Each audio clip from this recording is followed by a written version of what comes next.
would like to introduce the speaker of the session, Jagadish C. Samkat.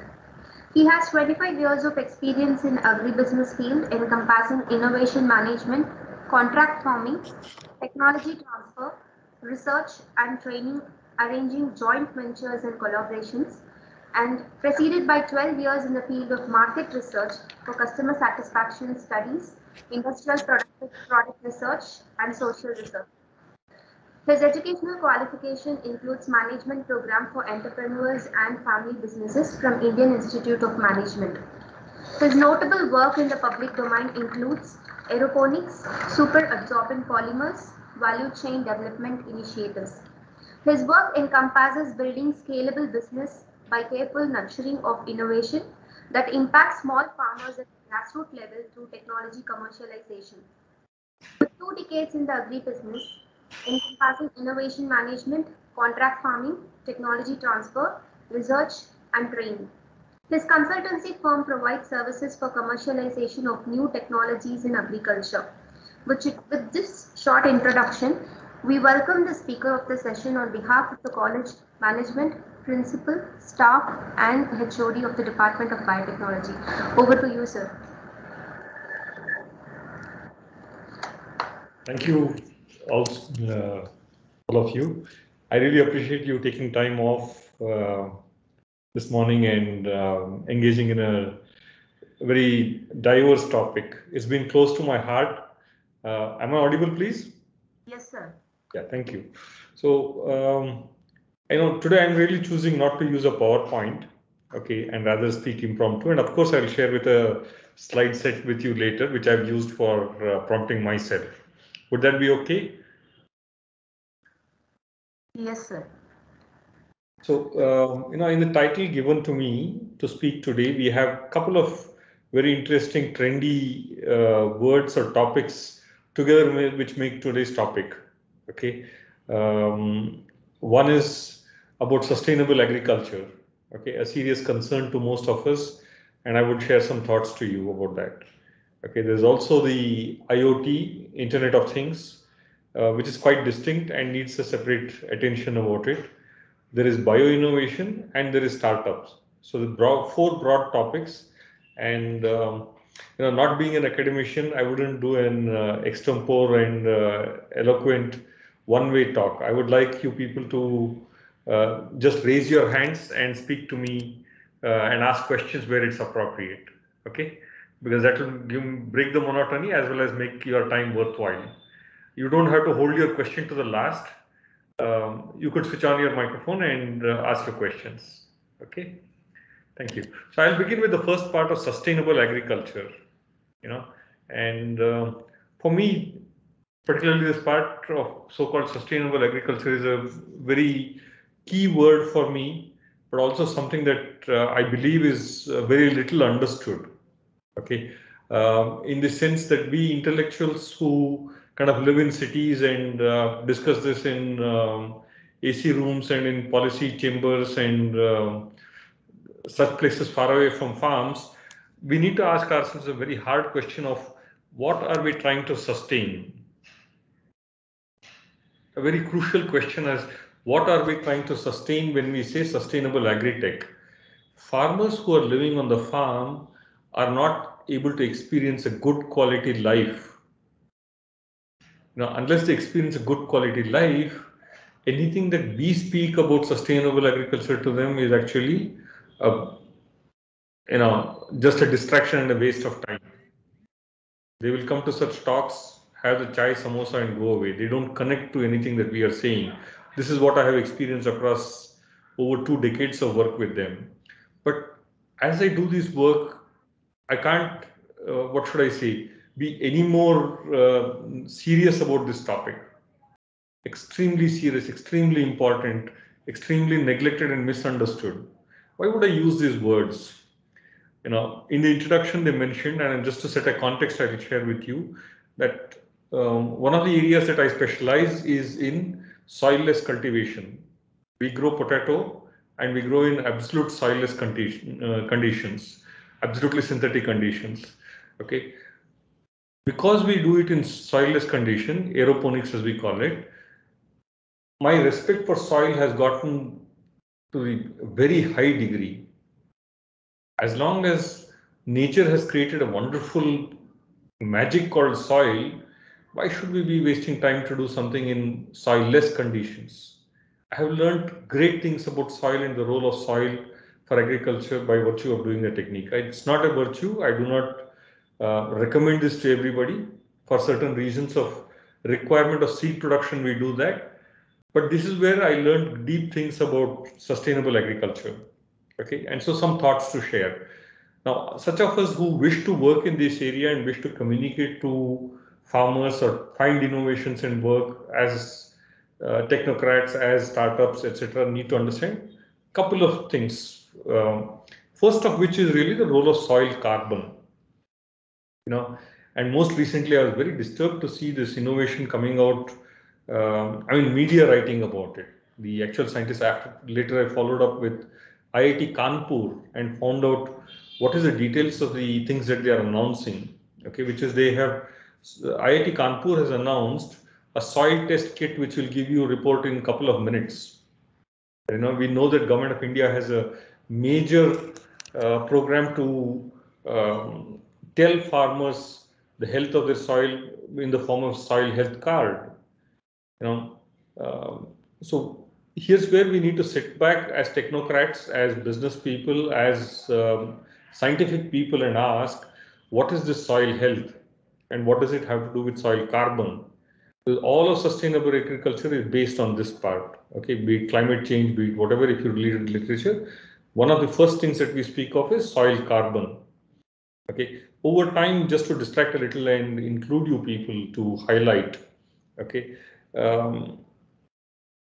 we have stopped having farm animals on our farms. Okay, because it's not worthwhile. Once upon a time, please don't listen to my political inclinations and whatever. They are completely independent and scientific, I would say. Okay, so these farm animals actually were taken to graze all around in the neighborhood forests. Okay, today no longer such forests exist. No longer we maintain our grazing lands. Earlier in revenue department, these are called gomals, gomada, at least in Kannada. Okay, or there are grazing lands notified for each village where there used to be a little forest. The animals would go eat there, come back, and hence their cow dung or whatever dung used to contain a whole lot of micronutrients. Even 50 years ago, before the Green Revolution, we never used any fertilizers on our farms. Okay, so the health of the soil was really maintained by farm animals. Now, we did not have a scientific explanation or rationale for it. We just knew that good farmers had it. Today, we have a scientific explanation for it. Today, we don't have those farms because no longer we want anybody to go behind the animal as a shepherd or a cowherd. We do not have access to water. We do not have access to the ecosystem. So, plus we have in a very accelerated way use chemical fertilizers, urea, DAP, muriate of potash mainly. Okay, all these have led to soil health deterioration, and we as scientific technical people actually told farmer, please use these fertilizers. Not just told them, those who were not convinced, we went and forced them into putting it. Something that costs you 50,000 rupees, we give it to them at 5,000 rupees. Why wouldn't a farmer use it? He uses them, and we haven't educated them about how to maintain soil health. Dr. Swaminathan, who is supposed to be the key pioneer behind that movement, had written and keeps repeating. We need sufficient organic carbon in the soil before you use these chemical fertilizers. Just because you're students, I'll take a little time because this is central to the understanding of sustainability. The aspect of soil health, where we can get a wonderful crop, where nature, see, agriculture is the only subject where if I put one seed, I'll get 100 seeds. That is God's wish. Okay, it's possible because of a healthy soil. Now, if I say soil health, I need to understand it on 3 dimensions: soil physics, soil chemistry, and soil biology. Okay, now when we test for nitrogen, phosphorus, potash, iron, zinc, molybdenum, or any of these 16 elements, we are only understanding the soil chemistry of it. we need to understand the role of soil microbiology. There are a whole lot of microorganisms which mobilize the nutrients and make it available to the crop. Only then the crop can take it up. Otherwise, particularly P and K, phosphorus and potash that we apply in the soil, react with the soil nutrients and become unavailable. Nitrogen is actually a volatile compound. Okay, in fact, nitrogen in its pure form is a gas and cannot be taken up by plant. It is only taken up in ammonical form or a nitrate or a nitrite form. For it to be taken in these forms, you need microorganisms in the soil. Now, such of these soil testing methods has arrived by IIT Kanpur, and various people, various startups who are trying to work on soil testing ignore the role of soil biology. Okay, what happens really, you need to understand particularly one, urea is highly subsidized, so farmer uses excess of urea. Okay. Second, we subsidize the availability of muriate of potash, and that's something that we need to understand. Muriate of potash is actually potassium chloride. When it comes in contact with moisture, it ionizes and forms chlorine, which is actually a disinfectant. So any soil biology in the soil, we are killing it. And then we do stubble burning and we do all such things.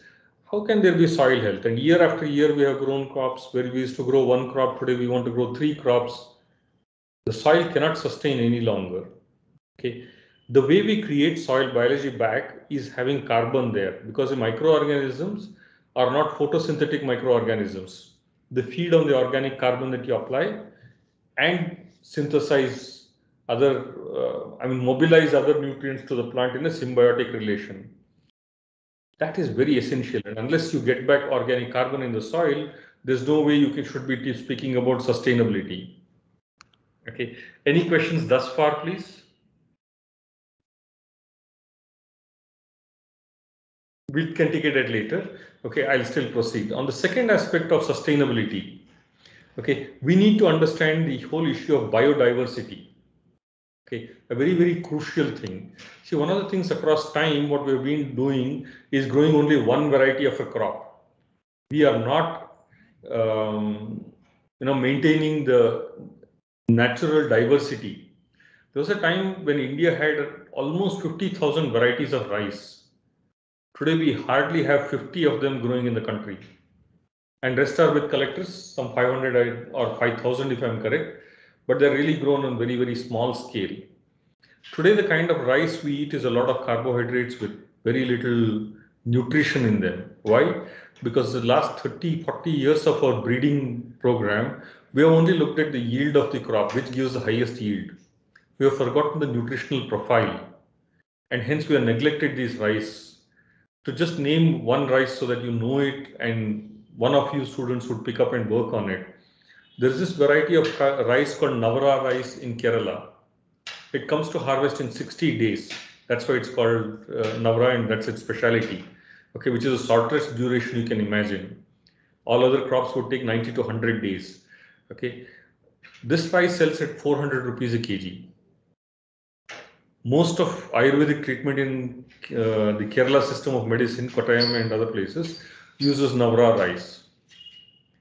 High proteinaceous, there is enough medical literature to prove that it's a medicinal rice, and there are at least 300 such rices which are lost. When you do monocropping, we face problems like we today face from the rust or blast, as we call it in the case of wheat, because you have only one variety. The pest pathogen manages to adapt itself like corona and attack it at scale. Because everybody has only one variety, the crops fail, and any amount of chemicals you use really does not bring it under control. Here's one important thing you need to realize, and a beautiful lesson for those of you who are interested. Fungi are the most adaptive species of living organisms because they form spores. Okay, we have been using excess fungicides to control this fungus, and these fungi manage to adapt and build resistance to these chemicals. The more large scale and intensive farming we are doing, more chemicals we are using, more these pathogens and microorganisms are finding ways to survive. That's something we need to understand, and this cannot be stopped unless we have biodiversity. A very classic case to look at the world over is really the cultivation of bananas. Okay, they have been growing one variety of banana all over because Chiquita is a company dominant in this region, and everywhere they have worked, they have spoiled the soil by getting sclerotium and other bacterial rot to the banana, and they leave that place and go somewhere else. Whereas in India, we have at least 10, 12 varieties of banana. We have not yet been affected, thankfully so. And we have adapted to using tissue culture planting material, where we can give you pathogen-free planting material. So unless you maintain such biodiversity, we have a threat of not being sustainable in agriculture. Okay, you cannot get onto crops and then spray pesticides and claim higher yields. The idea of claiming higher yields need to stop. So that's the second important part of sustainable agriculture. Now, the third thing I want to share to you people about sustainable agriculture is a deep understanding of something that all of you should remember, please. GEM. GEM, 3 alphabets, please remember. When a farmer wants something economic returns, he needs to attend to GEM. G standing for genetics. Please understand that any crop will express only to its genetic potential. For example, if you take a elaichi banana and no amount of fertilizer you put it will make it into a G9 or a Robusta banana. Because genetically, it is a dwarf banana, it's a short banana, and it has its own characteristic. Like that, any crop, like basmati rice, will never give you a short grain. And for a short grain rice, you put any amount of nutrient and you do any tandav, it's not going to grow a long grain like basmati because that is its genetic character. Okay, if you ask me to lift 100 kgs weight, my body will not lift it because that's my genetic character. So there is a genetic limitation. So before you talk of yields and compare yields, you must understand the genetic character of the crop that you are growing. Okay, much of what has happened is we have given farmer hybrid seeds without telling him what is the nature of those genetic nature of those crops, which is why today he is wondering what is the new thing that has come and what should I do with it. Okay, earlier he knew how to deal with his traditional rice because he was doing it out of habit. Second aspect, you may have the best genes. If the best genes are not placed in the best environment, you will still not get a crop. Environment too has a major role in the crop growth. I can take the best genes. I can take the most healthy of you people, make you sit on a pile of garbage and give you badam pista to eat. Do you think you will be able to eat that? If the environment is not good around you, you will not be able to grow properly. Please do not discount the role of good environment for crop growth. Okay. Similarly, by converse understanding, I can have a bad genetic pool or a weak genetic pool. Sorry, there should not be anything called a bad genetics. There's a poor genetic pool. Okay. But if I give it the right environment, it will still thrive. So please understand, environment and genetics are two important roles. Now that brings me to the third alphabet, M. Okay. These are the management practices. Okay. You may have the best gene, you may have the best environment, but if you don't do certain things at the right time as a management of the crop, you will still fail. The crop will still fail. This is eminently seen in grapes, in mango.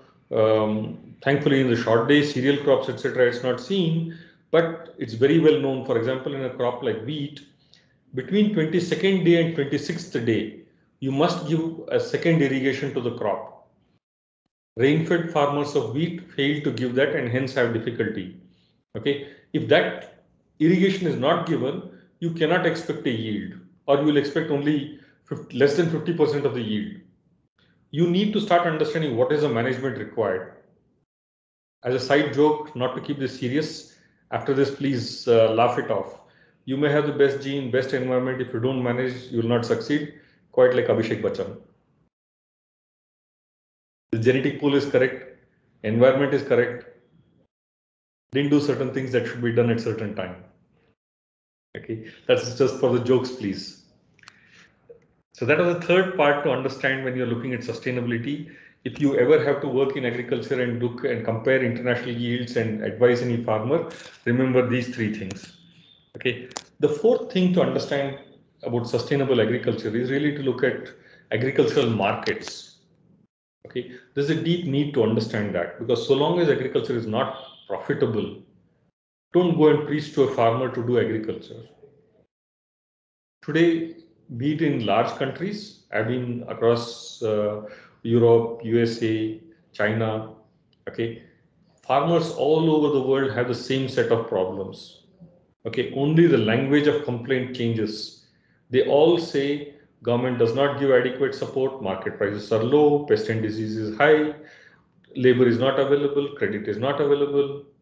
Exactly same list. Whether you go to Bangladesh, you go to America, you go to China, you go to Africa, exactly the same list. There is no difference in the complaint list of farmers. Okay, so long as we collectively and socially want our food to be cheap, how will farmer make money? And if he's not making money, how is he going to take care of his soil and water? Isn't it our intellectual arrogance to preach to them about sustainability unless it's financially sustainable? If his children and his family does not get a good quality life, why is he going to do anything of what we suggest?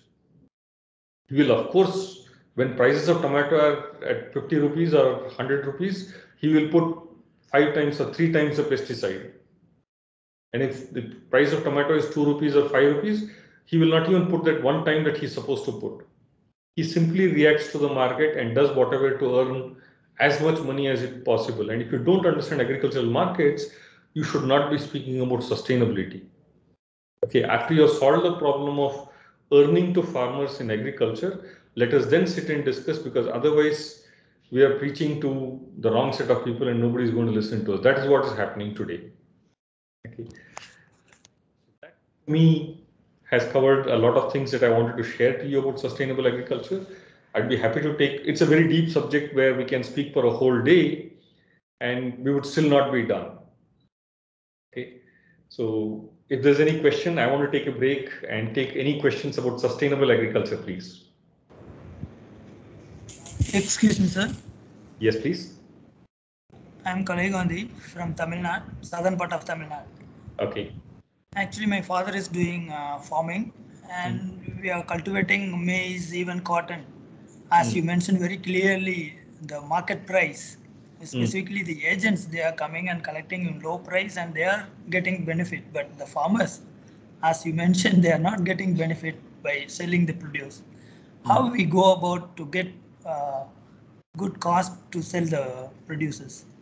No, couple of things. This should be a slow process, and particularly, thanks for bringing up that question, please. I wish to highlight something here, and this may sound controversial or incorrect, okay? But please listen to me out for a few minutes, okay? This situation has arisen because all of us are today having made land into an asset that we can give to our children. Today we own smaller pieces of land, also thanks to Land Reforms Act, okay? Now, when you have so many small farmers, you need middlemen, you will have middlemen who will collect and buy from these all small farmers and take it to a big company. Okay. Now, I meet 100 startups and I read in the newspapers and magazines repeated discussion about how to remove middlemen. Okay. Now, these are people who really don't understand the supply chains or the value chains. Okay. A farmer cannot take his cotton or his paddy or whatever maize and go to a mill and stand there and say, buy it from me. No mill owner is going to speak to 1,000 farmers who are all going to come one day with 200 kg, one day with 500 kg and want money immediately. All will have different qualities, etc. Middlemen have a role to play in the value chain. Okay, unfortunately, given certain other economic, socio-economic situation, the way they do their work is inefficient. Okay, and unless you address the inefficiencies in value chain, nobody benefits. Now, you had a very specific question and I want to give a specific answer about that. How can farmers earn more money given the situation? Okay, frankly, government is trying very hard, but results should be expected only slowly. Farmers should do collective farming. You see, just imagine a situation. As a small farmer growing tomatoes, I will harvest say 100 kgs or 150 kgs today. Now this 150 kgs is such a small quantity, I cannot take it to the market because transportation cost won't work out. And if I go with 100 kgs, nobody will talk to me there. Okay, so what I need to do, the same, just imagine the alternate situation. Suppose I have a Tata Ace load. Let's say I have 1 ton or 2 tons of tomato. Okay, so then when I go to the market, obviously somebody is willing to talk to me because buyers really in the market want to buy in that quantity. Okay, imagine if I have 10 tons of tomato for today's harvest. They will come to my farm and buy from my farm. This is a practically observed phenomena. Okay, only when there is collective farming and large scale farming will buyer come to you. As long as you're a small farmer, you have to go to the market. You get my point? Yes, sir. Yes, sir. Thank you. Forming FPOs is very important. Okay, there's a strategic legal understanding to an FPO. Government has an intention to support such things because in this country, so long as land has economic value, nobody will give up their land. So instead of investing in a company with shares, I will put my land as a share in a company and we will collectively make a farmer producer organization and then we will go to market. That is the only way available today to small farmers. Yes, sir. There are agri department offices. Agri offices, they are forcing the farmers, don't stick on to the local market. You whatever you produce, whatever the information we give, you just do it like that. They are just canvassing the farmers. True. True, but it's not easy. See, very frankly, you need to understand the social situation that we have built. Okay, farmers do not trust us pant and shirt salary taking people. Yeah. You could be a scientist, you could be a government officer. They always think, look at us with suspicion and doubt and do something that comes to their own mind. If you speak to the same officers, they'll confirm this to you. Okay. And the likelihood that the officer knows market information is much less. See, market is a very complex thing. Whenever you think of markets, you should understand, you should recollect stock market and you should recollect the ocean. You can never tell when the tide comes, when the wave comes. Okay, you can recognize a pattern, like on full moon days, wave will be high, like that. There are certain patterns you can recognize. Come the month of June, July, tomato prices will go up. Come summer, there is a chance, but not a guarantee. Yes. Okay, because June, July, everybody will clean their fields and go for a new crop. So you may recognize patterns, but I don't expect any government officer to give credible information about markets. Farmer must go to market themselves, do their homework. See, they spend anywhere from 2 months to 6 months on the farm, but they spend 1 day in the market. Okay, sure. Thank you, sir. Yeah, they have to spend more time in the market, then they will know the trends. Thank you. Anybody else, please, before we move on to other topics about sustainable farming?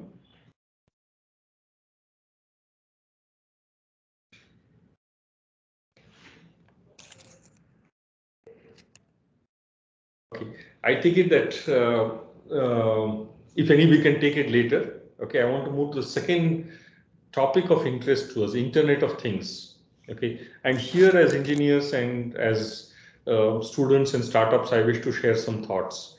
Internet of Things, I personally, okay, this is my personal prejudice, okay, and view, I may be wrong. I don't see the relevance of such things for small farmers.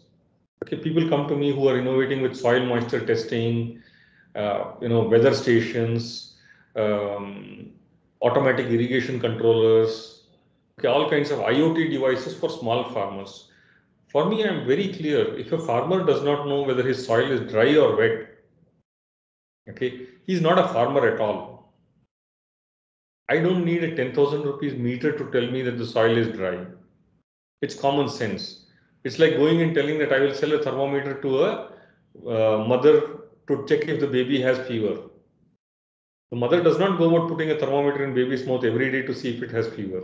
The moment it has fever, mother knows baby has fever. Like that, the moment soil is dry, farmer knows. He doesn't need an IoT device to tell him that. these science and this technology, and so please, having listened to me, please be patient with me for a few more minutes, is relevant in the case of large farmers who constitute only 20% of the farmers worldwide. When I have 3,000 acres and 5,000 acres like Bill Gates, in fact, he has got 20,000 hectares. Okay, only very recently he bought that kind of land. Obviously, he's not going to go around and see that land each and nook and corner of his. He needs a soil moisture testing device. He needs an IoT solution to manage precision farming in his farm. Small farmers don't need such things. He's either going to apply 1 bag of urea or 0 bag of urea or 2 bags of urea. He's not, because you with your device are telling him that he should apply 40 kgs or he should apply 65 kgs. He's not going to buy, nobody sells him 65 kgs and he's not going to buy 65 kgs. He'll buy a 50 kg bag or a 100 kg bag. You understand? IoT for agriculture, if you're working or desire to work, please have international farmers in your mind. Don't go around looking at small farms in India or for that matter anywhere in the third world. Okay, 80% of the farming all over the world, food is produced by small and marginal farmers. They will not adapt to IoT. Don't look at that, be it a soil testing kit or whatever else, it's not meant for them. When I have very huge lands, I need that. Okay, happy to take any questions if you have specific thoughts, ideas, projects for IoT. Okay, it's a technology, in my understanding, meant for large farmers in international countries where they can't visit the land themselves. Okay. I want to move on to the third part of our title, okay, which is startups. And I'm sure many of you youngsters would be interested, and those of you who know that some people are there out there who are making lots of money, supposedly as told by the newspapers. Okay, there is so much funding, there is so much funding, you'd be interested. A lot happening in India, and for those of you who want to know, there is this report called AgFunder. Okay, just last week they came out with the India Agri-Food Startup Investment Report. Okay, now as per them, last year India has received $527 million of investment in agri and food tech. Please remember that. Okay, $527 million got invested in India. Small amount. Okay, and year on year, if you look at the data and report from 17, 18, 18, 19, 19, 20, 2021, the last 4 years, started with $130 million, went up to $219 million, went up to $431 million. Last year was, or this year, December has not yet closed, is at $527 million. Continuously, people are investing money in agri and food tech. Okay, so obviously something is happening and we need to understand why and what is happening. Okay, one sec. Okay, I'm trying to share the screen for you so that you see one image. Yeah, is my screen visible to you people? Sorry. Is the screen visible, please? Yes, sir. Yes, sir. So just imagine these three caricatures or images. Okay, the first one being the role of government in agriculture. It's really like that, Atlas Shrugged. They are carrying the burden of agriculture, such a huge population, such a huge responsibility to make food available to people. People misbehave and governments come down just if onion is not available.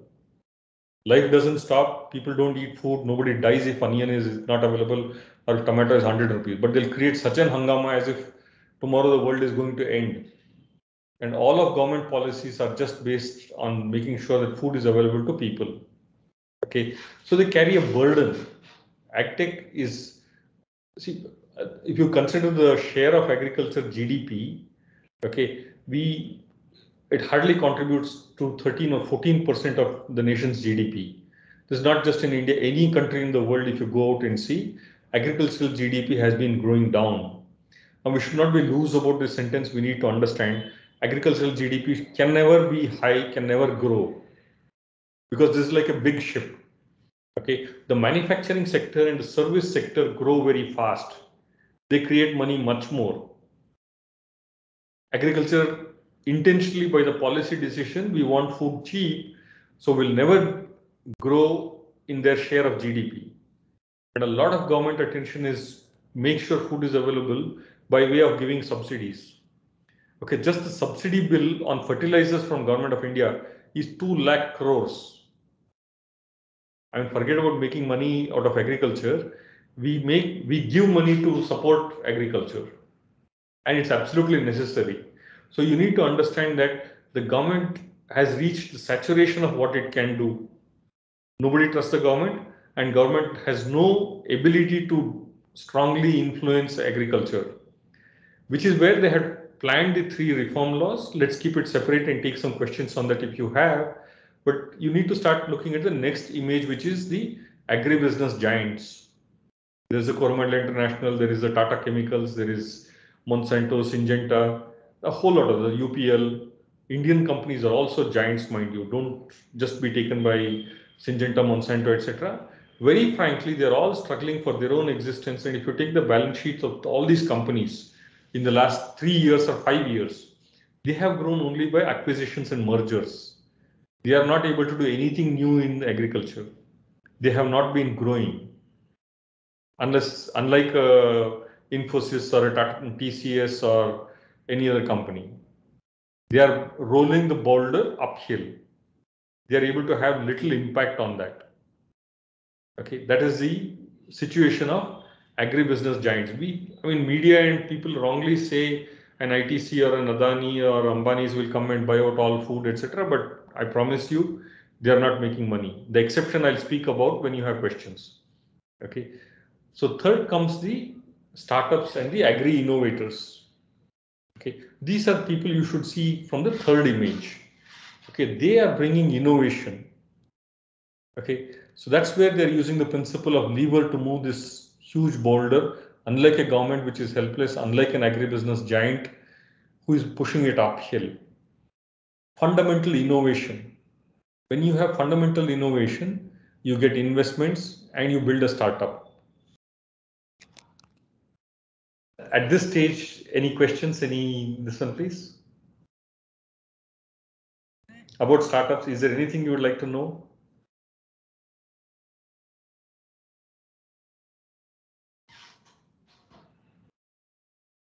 Hello? Okay, so 2 words you should know when you are, one second, please. Yeah. Am I audible, please? Yes, sir.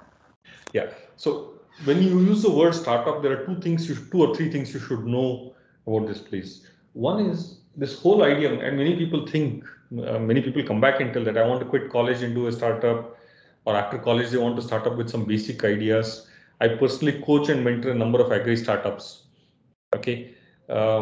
First, you need to understand that you need fundamental innovation. Without fundamental innovation, don't call yourself a startup. Don't try to invest your time and money behind it. You're going to waste it. Okay. Second, the solution that you have come up, the innovative solution you have come up, should be scalable and replicable. Nobody gives you money, investment, unless it is scalable and replicable. You understand? 2 words you please remember. When I say scale, it's really scale of customer acquisition, customer adoption. Today 1,000 farmers are using, tomorrow 2,000 should be using, day after tomorrow 5,000 should be using, then 10,000, then a lakh, then a million, then a billion farmers. Unless that is going to happen, nobody is going to give you funds. See the agri sector, I was telling you, the Ag Funder report, if you see, you will get the specific names of who received money for what, how much, etc. For those who are interested, go to Google Baba. Google Baba and YouTube Baba will teach you lots of things. Okay. The second is you should be able to replicate the same model somewhere else. For example, if I develop this app for hiring a taxi in New York, that is relevant to Bangalore, that's relevant to Delhi, that's relevant to Calcutta, that's relevant to Mysore if I go there. So the app that we develop is a replicable, scalable solution. It's the same with Zomato app. It's same with many of the tech products that you're all comfortable with. Like that, whatever solution you have developed should be scalable and replicable. Unfortunately, in agriculture, it really is not so. There are not too many solutions for you to talk about. And if you read this AgFunder report that you are seeing and the $517 million I was talking to you about, most of it has gone to the likes of Ninjakart and Zomato.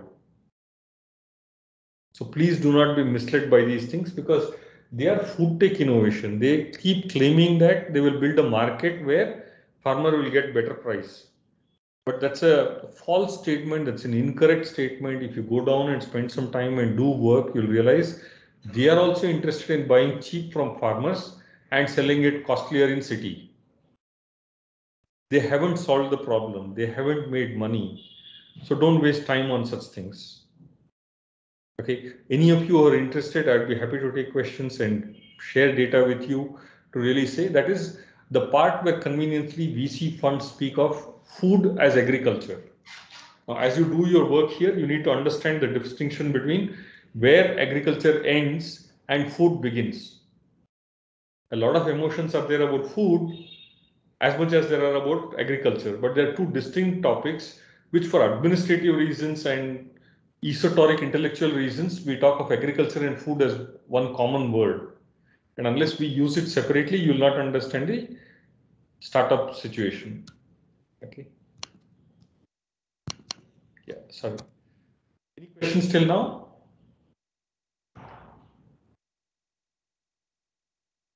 Okay, I'm just moving on to the next slide that I want to discuss with you. Suddenly, why this $517 million came and why is everybody excited? And so many agri startups are getting funding. Okay, now the Ninjakarts and Vigros and Amazons and Udans got the big money, but there are many small startups also who got money in agriculture. Okay, first of which I need you to know is the India Stack. Okay, India Stack is the term used by Government of India for a unique creation that they have been working on for the last 6 to 7 years. Okay, where most Indian citizens, including a farmer, has got an Aadhaar card number with him. There are very few people in the Indian continent who don't have an Aadhaar card to their name. Okay, and there's continuous effort to find those people and give them also an Aadhaar card, which makes them gives them a unique identity. Second, they also have a Jan Dhan account, a bank account. Again, most farmers have it. Very few people don't have it, and those who have it, there's always an effort to see that they have an account. Third, they're having also the mobile connectivity.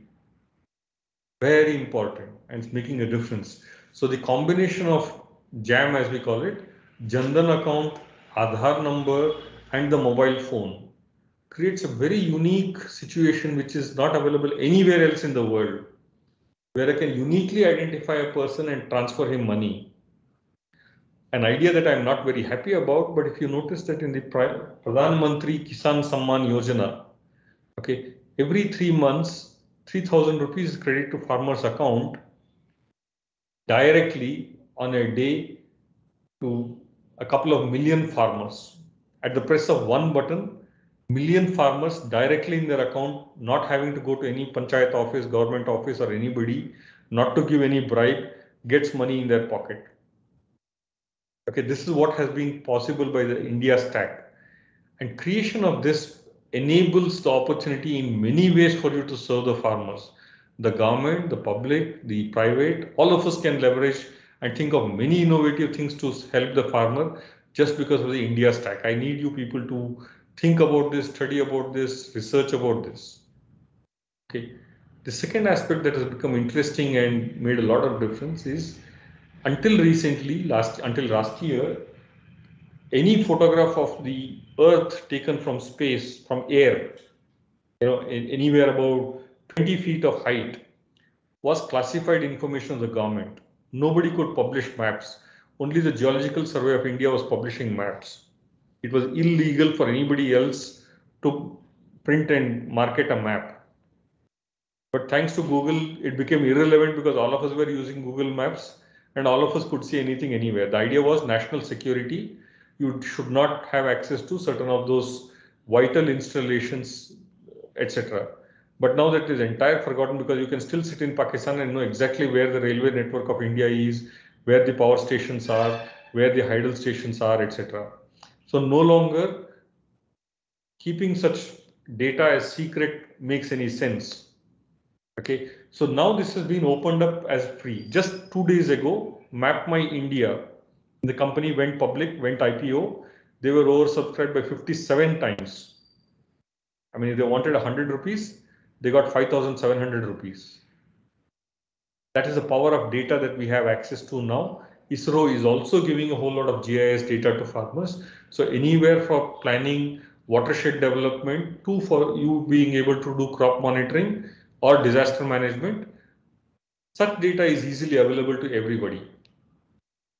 Okay, this is why AgTech is getting hot. The third part of FinTech revolution. Okay, today your bank is accessible in your mobile, not just as an urban person, even to a rural person. They can make, I mean, I'm sure many of you have seen memes going around about how even beggars are using QR codes. Anand Mahindra shared one of these images. Okay, today you can receive payments and make payments through your mobile, even if you don't have a smartphone. UPI is implemented even in your feature phone. So the nature of money has changed. The nature of finance has changed. The nature of banks have changed. And hence, the way the business of agriculture is conducted also changes. Thanks to both demonetization and otherwise to fintech revolution, today most farmers are most happily willing to take money in the phone. Earlier, what used to happen, they had a major problem because they never wanted to receive money in their bank because bank will first collect back their loan. Okay. They also didn't want to take cash home because the wife will take it and buy gold. Or friends will come along, catch hold of that fellow before he goes home and goes to the bar and they drink. So farmer didn't want to take cash, didn't want money in the bank, but he used to leave a lot of his money with the trader saying, sir, when I have urgency, when my daughter's wedding come, I'll take it from you. Can you understand how this poor ecosystem was created? People feared keeping money in their house. So they left with the trader because they trusted him. That is a way of respecting the trader, saying, I trust you, I leave my whole money with you. And when I want it, please give it. And he used to give it. But what exploitation happened because we did not have a system of financial transactions. I hope you can imagine as I speak about this. Okay, today no longer the situation. Okay, now the last and most important thing, Corona has taught us many, many things, which includes that we should eat healthy. All these changes have made a difference, and hence we are seeing AgTech as being hot not just in India, world over, and it's a happening thing. Okay, I mentioned this to you about not mixing agri and food tech. Okay. Any questions? Is there any startup about which you want to know in India in agriculture? We should take a break and think about this. AgTech startups, any questions? Any students have questions about this?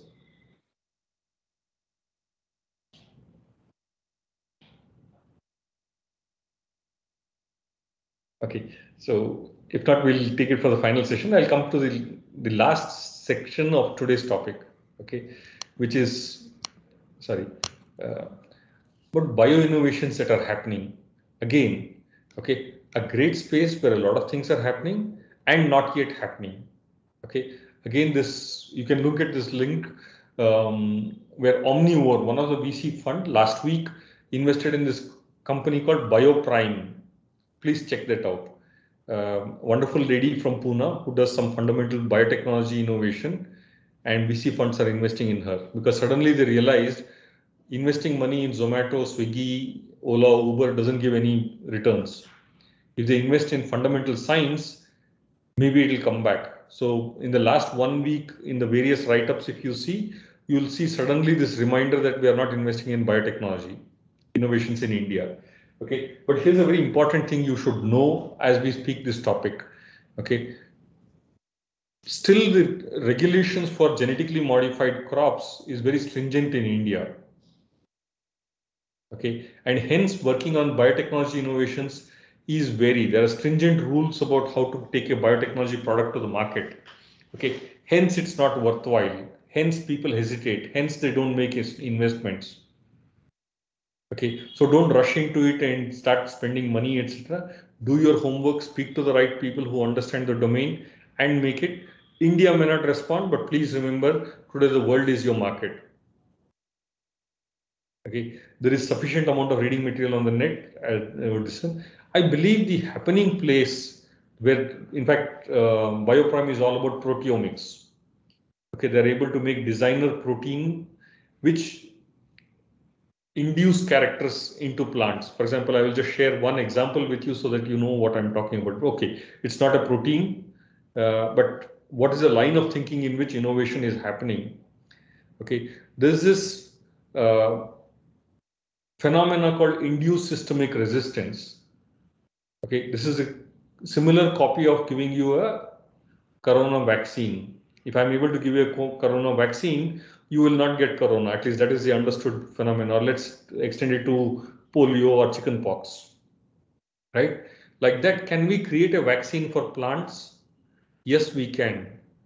When plants are exposed to chitosans, okay, the oligosaccharides that are present in crustacean animals, any animal having a shell on its body, okay, like a shrimp or like a crab, okay, that shell or most fishes, when you process that hard shell on their body, you get chitin.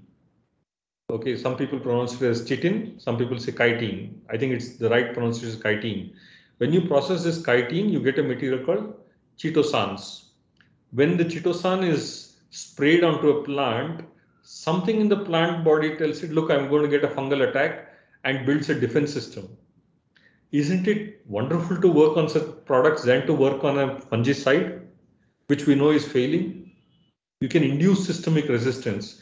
So Bioprime has been working on such molecules which induces physiological change in the crop. Okay, so that's about proteomics. Similarly, there's a lot happening with genomics thanks to CRISPR technology and other things, but frankly, because of regulatory issues, we don't see much products, we don't see much published research, etc. But worldwide there is happening. Not just India has tough rules, all over we have tough rules. Okay, that brings to the last point of metabolomics. Now, if you consider gene to be a lock and protein to be a key, understanding this lock and key mechanism will create wonders. That's the subject of metabolomics. Okay, because of increased computing power, we are able to understand genomics and metabolomics much deeper. We are able to do mathematical modeling to come out with various solutions. I don't know to what extent you learn in your subjects, but here's a subject in which they're pouring billions of dollars. Okay, but whoever chooses to be in this space, please understand that you're going to commit the next 30, 40 years of your life to this, and you will see money only after 20 years. Okay, do not have short preparations for it.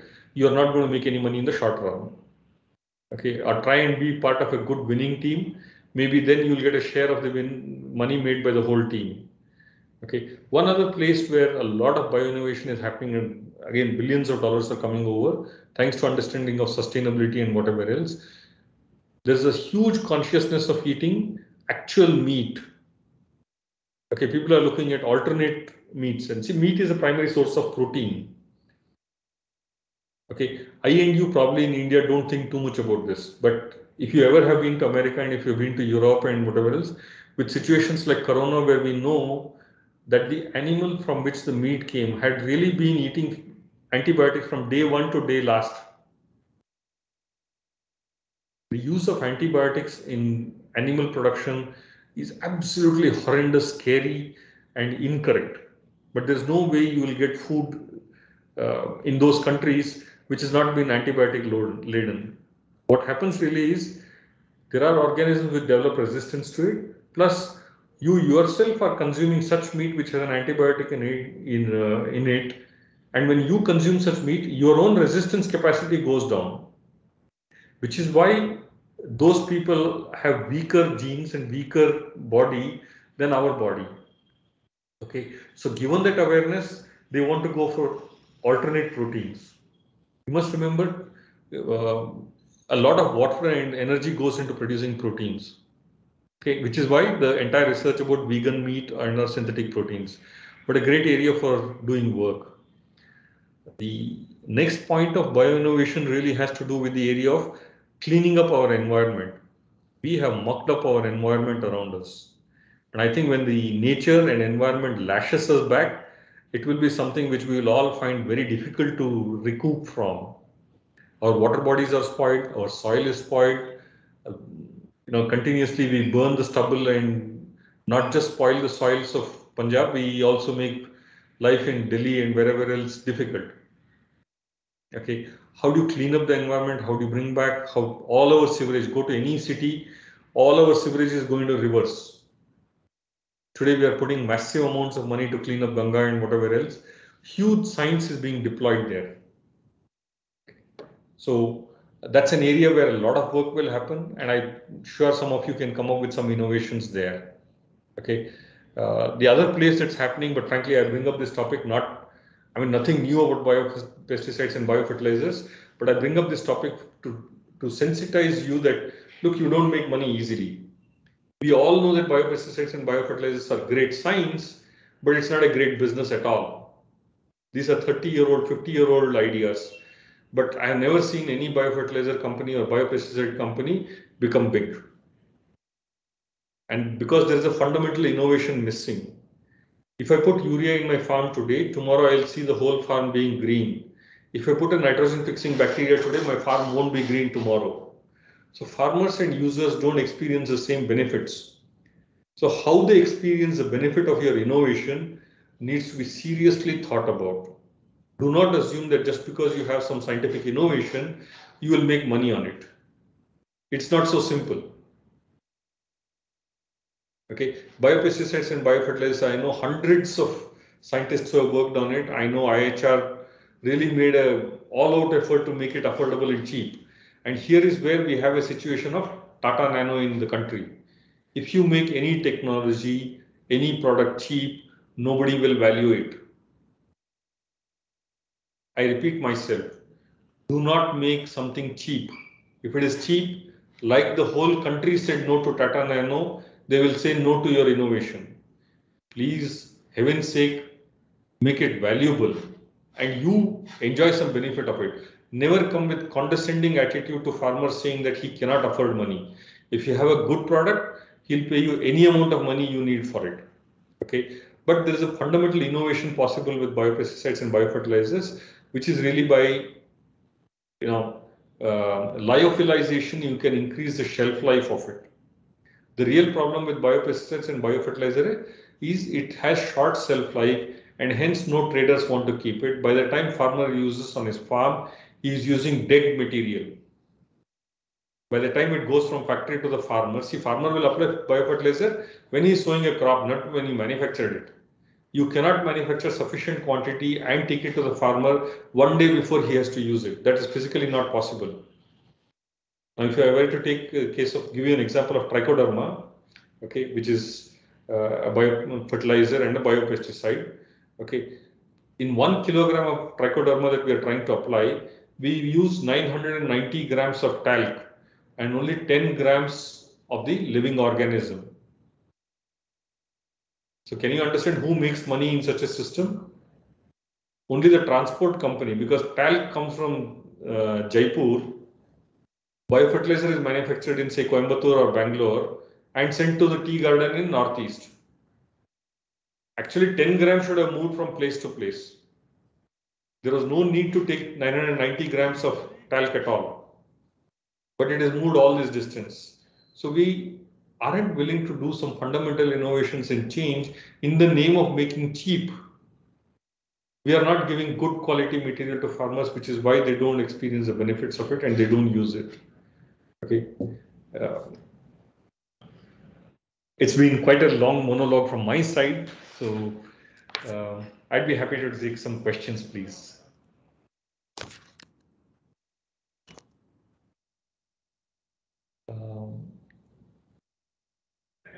Yeah. much of the points that I wanted to cover, I have mentioned. I really want to take time off for Q&A.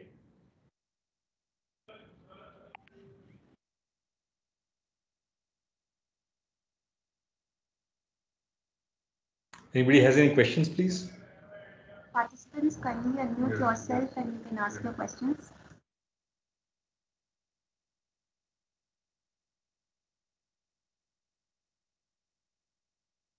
Or you can even post it in the chat box.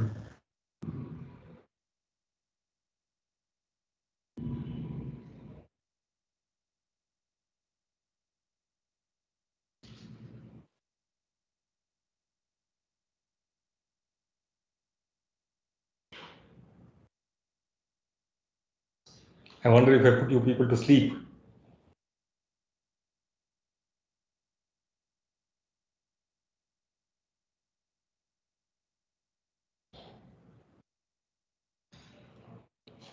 No student has questions?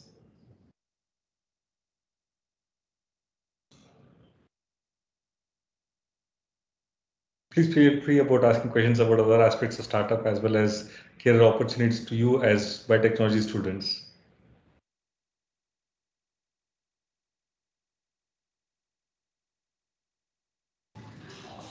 Excuse me, sir. Yeah, please go ahead. My doubt is not related to the topic which you discussed. Actually, I wanted to know what is the value-added products can be produced from maize. Okay. Maize is a highly researched product. Okay, a research crop. There are a number of things you can do, and particularly if you visit the US and see the US, okay, which is a place where they have manipulated maize to an absolute industrial crop. Okay, so in the US, they use more what they call as high fructose corn syrup. Okay, there is corn which is used for making sugar. Okay, now people don't in bakery and Coca-Cola and Pepsi do not use sugar as I and you know it, which comes from sugar cane, simply because that sugar, when heated, caramelizes, it becomes brown. Where I don't want the food color to change and has a sweet, they use high fructose corn syrup. Okay. So in processed food industry, high fructose corn syrup is a significantly largely used ingredient. Similarly, there is maltose and dextrine, which are used in various food products. Okay, but also please observe keenly. Okay, and if you check net and literature, you'll find out. In the US, even cooking oil is made out of corn. It's called corn oil. I and you prefer to use palm oil or coconut oil or groundnut oil or anything. In the US, they use corn oil. Okay. Also, corn is a primary source of starch. So in the US, they breed corn for it to make oil, to make sugar, to make starch. Corn is a very versatile crop. There are many, over 200 products are made out of corn and corn starch. Okay, but you really, this industry is a highly mature, well-developed industry, which is why Cargill and other companies are there. Small companies will find it difficult, but yes, it is possible. There are a number of products you can make out of corn. Okay. At least 400 of them.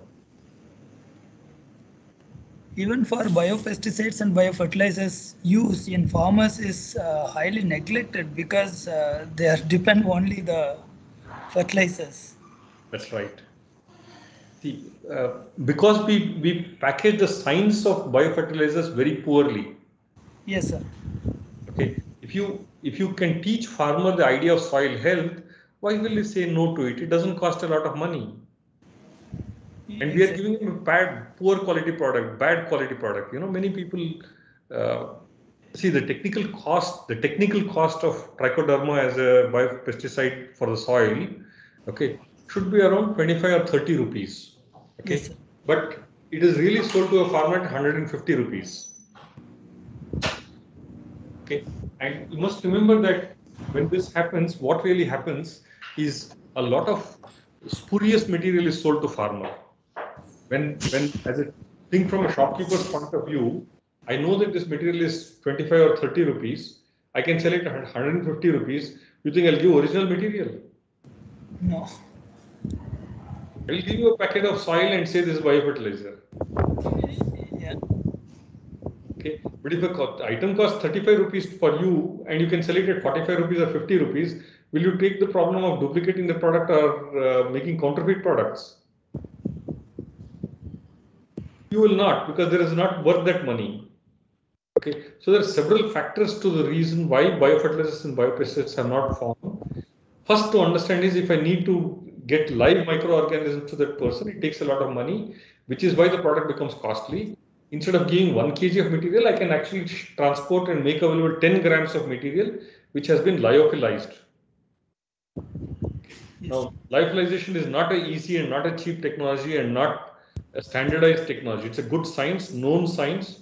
And please, all of you, I invite you to not use the word synonymously to say science and technology. Science is distinct, technology is different. Many times we end at science and not convert it to a technology.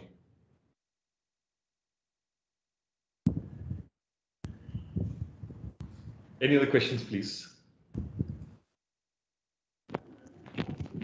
Sir, very good morning, sir. Yes, please. Am I audible, sir? Sir, Yeah, yes, sir. please go ahead. Sir, from my experience, I want to share a small thing, sir. Actually, farmers are here, no, around our place in Coimbatore. We met some of the farmers here, sir. They are fed up with the chemical fertilizers. They are not ready to use the chemical fertilizers because their land productivity completely gone because of continuous usage of chemical fertilizers. At present, they are moving towards the usage of biofertilizers.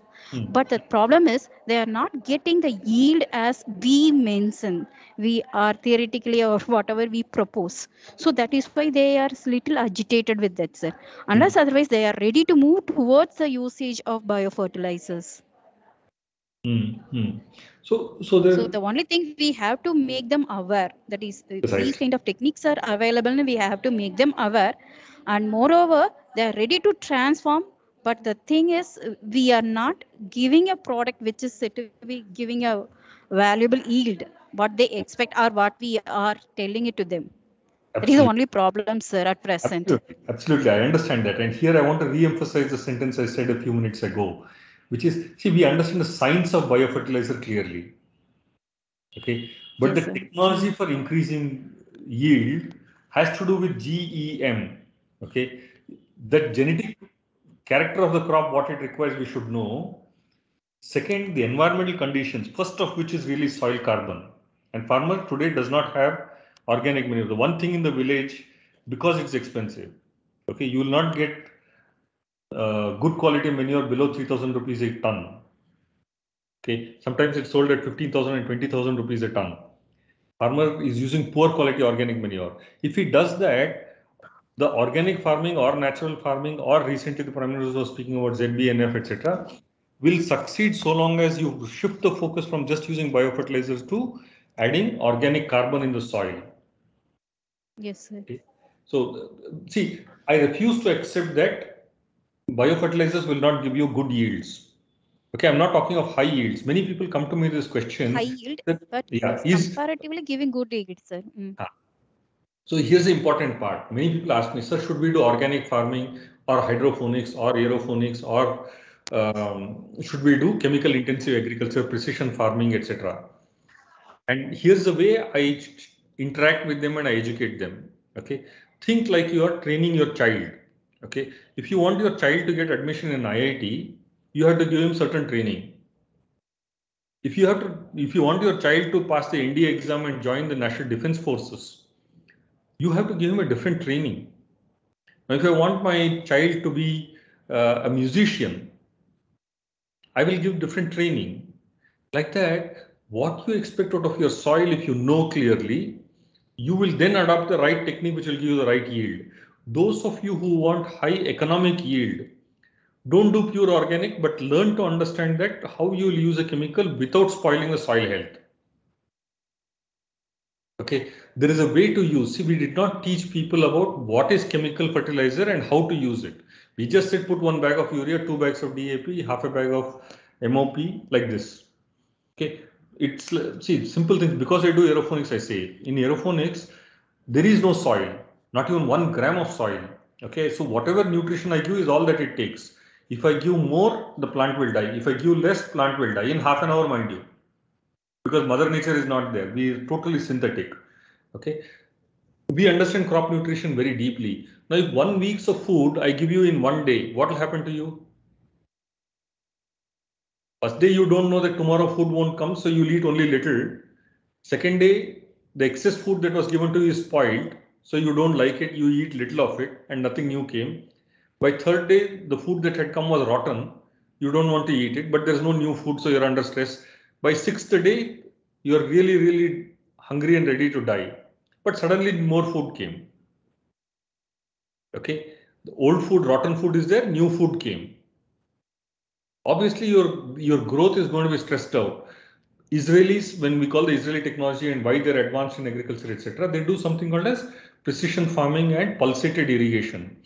The same food I'll give you 3 times a day, every day. Won't that child be healthy? This is possible when we use drip irrigation and soluble fertilizers. If you keep telling farmer to use urea, DAP, you cannot implement such a system. When we teach our farmers the value of soil and water, soil should not be talked of without water in agriculture. When you use drip irrigation, when you use soluble fertilizers, when you use organic manure, you can create the same magic that Israelis create. And I know 1,000 farmers who do that. I'd be happy to share their details for you.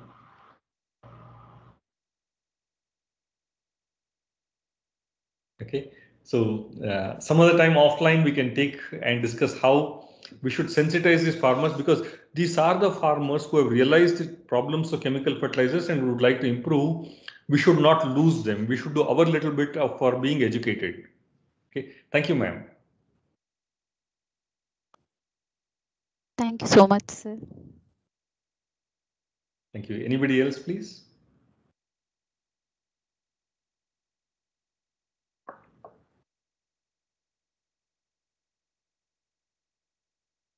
Anybody from North India and any of the students?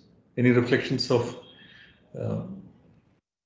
how agriculture is done in those places and what problems we could be creating or what biotechnology solutions we could be offering them?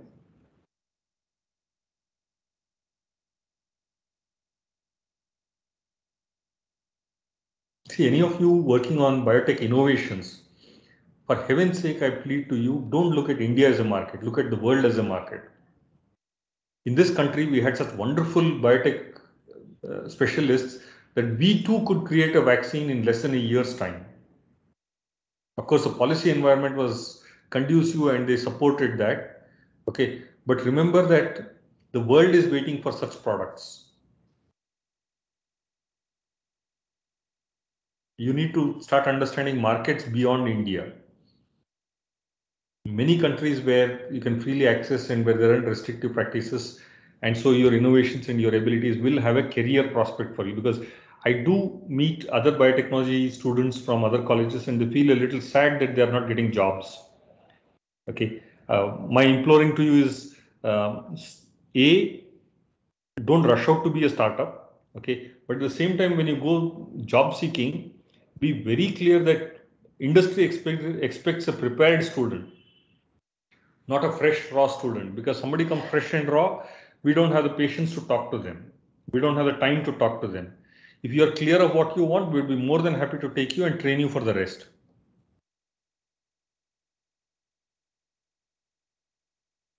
Okay. Any more questions? Anybody else wants to say something?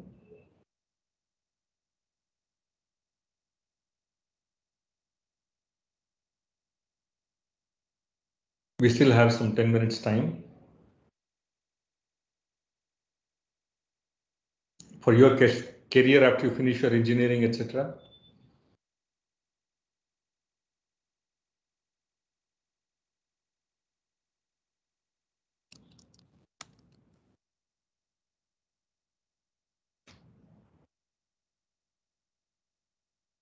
I'm just typing out, I typed out a name here, Sam Agro Biotech, in the chat. Okay, for those of you who are interested in aeroponics, please go to YouTube channel and just Google this. YouTube search, you put this name Sam Agro Biotech. You'll see the video of how on an industrial scale we are doing. This is a technology, some of you would have seen the movie Mars, where these astronauts will grow potato crop on Mars. Okay, where soil is not good, climate is not good. That's exactly the technology we do in India to grow potato crop. So it's not just science fiction in movies. And this is here in Karnataka in Davangere.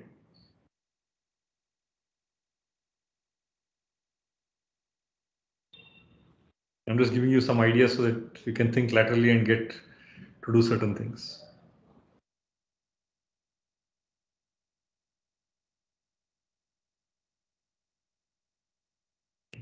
Ma'am, if there are no questions, do you think we should close for the day? Yes, sir. Sir, is there any suggestion from your end for the students to do some kind of projects regarding the aeroponics, sir? Regarding biotechnology or what is? Biotechnology, sir. I can make some references, please. See, basically what happens here, because it's a very tech-intensive work, people who are working in this area don't want to share knowledge. That's one sad problem we have with India. Okay, we can look at some assignments. Okay, some kind of internship. Please feel free to connect students to me.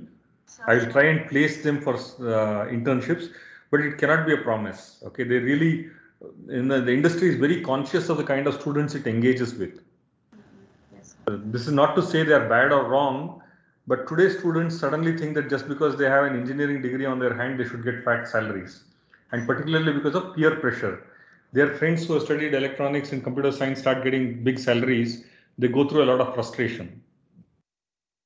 Okay. While we understand that situation, the industry is not in a position to go out and pamper children who just come with a degree certificate.